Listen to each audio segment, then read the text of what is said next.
Friends அஸ்ஸலாமு அலைக்கும். இன்றைக்கி என்ன செய்ய போகிறோம்னா முருங்கைக்கீரையை வச்சு சட்னி அரைக்க போகிறோம். நம்ம முருங்கைக்கீரை பொரியல் சாப்பிட்ருப்போம், முருங்கைக்கீரை சூப்பு, முருங்கைக்கீரை சாம்பார்லாம் வச்சுருப்போம், சட்னியாலாம் வச்சுருக்க மாட்டோம்.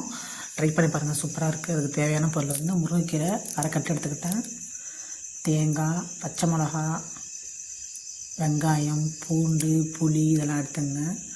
நான் நல்லா கொழுந்து கீரையாக எடுத்துக்கிட்டேன், உரி வச்சுருக்கேன் பாருங்கள். ஒரு பிளேட் ஃபுல்லாக வச்சுருக்கேன், அரை கட்டு. அப்புறம் வந்து கடாயில் வந்து எண்ணெய் ஊற்றிட்டு கடலைப்பருப்பு 2 ஸ்பூன், உளுத்தம்பருப்பு 2 ஸ்பூன் போட்டுங்க. அந்த கலர் மாறணும். கலர் மாறினதுக்கப்புறம் மிளகு 1/2 ஸ்பூன் போட்டுங்க,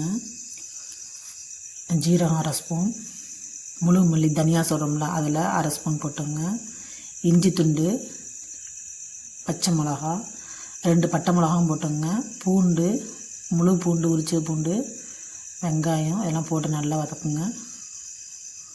உரி வச்சுருக்கோம்ல முருங்கைக்கீரை அதை அப்படியே அதில் போடுங்க.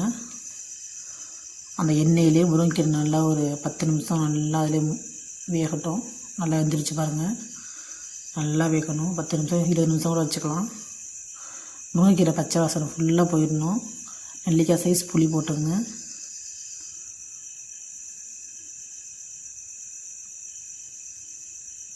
அப்புறம் அரை மூடி தேங்காய், நல்லா தேங்காய் நல்லா எல்லாம் சேர்த்து நல்லா மிக்ஸ் பண்ணி நல்லா வதக்குங்க. நல்லா மிக்ஸ் ஆகிடணும் எல்லாமே. வதக்கிட்டு ஆறுனதுக்கப்புறம் பட்டு போல் அரைச்சிங்க.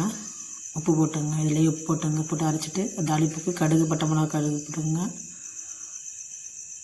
கடுகு, பட்டை மிளகாய், கருவேப்பிலை போட்டு தாளித்து ஊற்றுங்க. சூப்பராக இருக்கும் முருங்கைக்கீரை சட்னி. சில குழந்தைங்கள்லாம் சாப்பிடாதுங்க, இது மாதிரி சட்னி வச்சு கொடுத்து சாப்பிட்டுப்பாங்க. ரொம்ப இரும்பு சத்து, ரொம்ப நல்லது உடம்புக்கு. இது முருங்கைக்கீரை சட்னி சூப்பராக டேஸ்ட்டாக இருக்குது. ட்ரை பண்ணி பாருங்கள். இந்த வீடியோ பிடிச்சிருந்தால் லைக் பண்ணுங்கள், கமெண்ட் பண்ணுங்கள், ஷேர் பண்ணுங்கள். மறக்காமல் சப்ஸ்கிரைப் பண்ணுங்கள். YouTube channel